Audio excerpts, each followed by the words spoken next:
তিলোত্তমার বুকেও এবার রাজস্থানী ঐতিহ্যের ছোঁয়া। শনিবার কলকাতার বড়বাজার এলাকায় আয়োজিত হলো এক জমজমাট হোলি মিলন সমারোহ।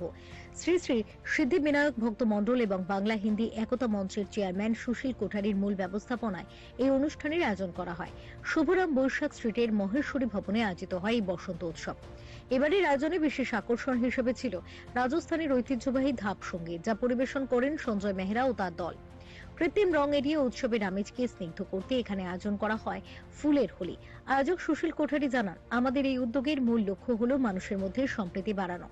তাই বাংলা হিন্দি একতা মঞ্চের পক্ষ থেকে আমরা সকলকে এই আনন্দ উৎসবে শামিল করেছি। উপস্থিত ছিলেন বিধায়ক বিবেক গুপ্তা, প্রাক্তন বিধায়ক সঞ্জয় বক্সি সহ অন্যান্যরা।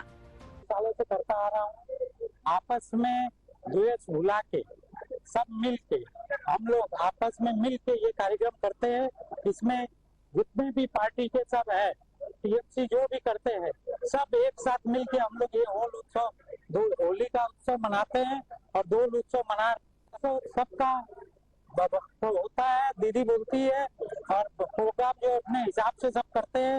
ये होली का उत्सव हर साल के और सभी को हमने बुलाया है और सब आपस में मेल मिलाप करके ठंडाई और अल्पाहार का आनंद लेते हुए मंच के हम ये कार्यक्रम मनाए। होली समारोह सुशील कोठारिर उद्योगे হয়ে থাকে। আমরা গর্বিত, আমরা সকলে আসি। সর্বস্তরের নেতৃবৃন্দ অর্থাৎ তৃণমূল কংগ্রেসের নেতা থেকে শুরু করে কর্মীরা, অনেক সমাজসেবক থেকে শুরু করে অনেক সাধারণ মানুষ এখানে আসেন। একটাই উদ্দেশ্য, সকলে মিলিত হওয়ার একটা সুযোগ করে দেয় সুশীল কোঠারি।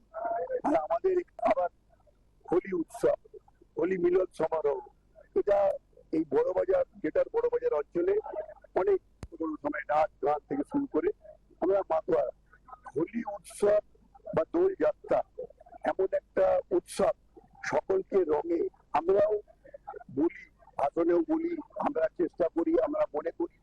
এখন তো আমাদের সে সুযোগ নেই, এক সময় ছিল অনেক গিয়ে, আবার আজকাল হতে হয় না, গঙ্গায় গিয়ে চান করতাম। আর তখন, এখন তো পরিবর্তন হয়ে গেছে আবহাওয়ার। তখন তো যাই হোক না কেন, আমাদের যে অনুষ্ঠান, যে পরম্পরা, সংস্কৃতি, যে শিক্ষা, আর এই কলকাতা শহর শুধু নয়, সারা ভারতবর্ষে সংস্কৃতির শহর কলকাতা। এখানে একজন মানুষের পরিপূরক, একজন মানুষের উৎসাহে, একজন মানুষের 2011 পর থেকে ব্যাপকভাবে আমাদের মধ্যে আয়োজন করে দিয়েছে মাননীয় মুখ্যমন্ত্রী মমতা বন্দ্যোপাধ্যায়।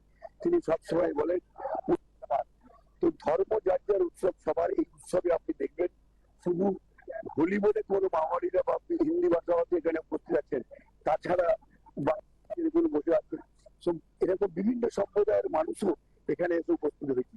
এটা একটা কলকাতা শহর সংস্কৃতির শহর, সারা বাংলা। তো আমি শুধু আমার পক্ষ থেকে, আমার পরিবারের পক্ষ থেকে এবং আমাদের দলের পক্ষ থেকে সকলকে মানুষের পরিচয় হিসেবে আমরা থাকতে চাই এবং এটাই বলতে চাই যে আসুন সকলে মিলে এই হোলি উৎসবে সবাই মিলে রঙের মধ্যে হোক, আমাদের হৃদয়ে হোক, যেভাবে হোক, একটা অসুখ থাকাও সেটাও কালা, আর একজন মানুষের উপর হিংসা বিদ্বেষ সেটাও শেষ হয়ে যাবে। আজকে আমি সবাইকে আপনার মাধ্যমে, আপনার যতগুলো আমাদের সাংবাদিক ভাই বোনরা আছে, আগে তো আপনাকে হোলির দোলে বসন্তের খুব বাধাই, শুভকামনা, শুভেচ্ছা জানাই। হোলির দোল বসন্ত উৎসব আপনার জন্য খুব মঙ্গলময় হোক। আর আপনার মাধ্যমে আপনার সব ভিউয়ারকে আমি ওই শুভকামনা, শুভেচ্ছা দিতে চাই। হোলি ওনাদের খুব মঙ্গলময়, ওটাই।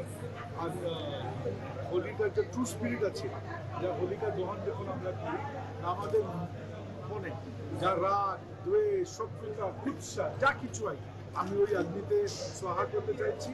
আর ওই অগ্নি যা স্বাহা করে আমি যা দিতে চাইছি, ওটা হচ্ছে ভালো কামনা, মঙ্গল কামনা আর সবার জন্য প্রেম।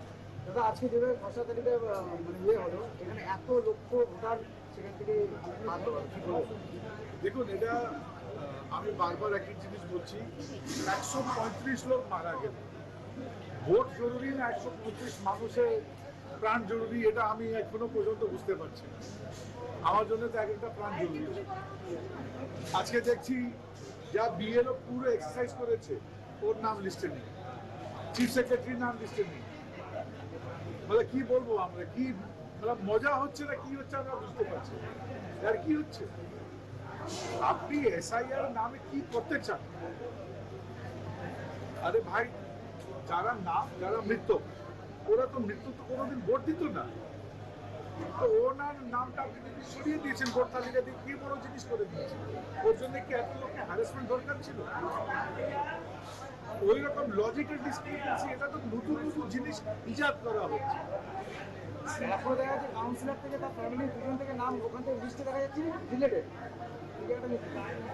আমি তো বলছি, দেখুন, সুপ্রিম কোর্ট আগে তো বোঝার কথা ছিল আমরা প্রোটেস্ট করছিলাম, এখন তো শুনছি বিজেপি প্রোটেস্ট করছে। আর আমার একটা যা খবর হলো, আমার ইয়ারও কাছে একটা বিজেপি কাউন্সিলর গেছে, নাম নেওয়া ঠিক হবে না কারণ এটা আনভেরিফাইড খবর, কিন্তু বিজেপি কাউন্সিলর বলে আর এসআইআর বন্ধ করে দিন, নাহলে আমার তো ভোটারই বাঁচবে না। তা আপনি যদি অন্যজনের জন্য গড্ডাটা তৈরি করবেন, আপনি তো অন্যকে কেড়ে যাবেন। Bureau report, channel 10।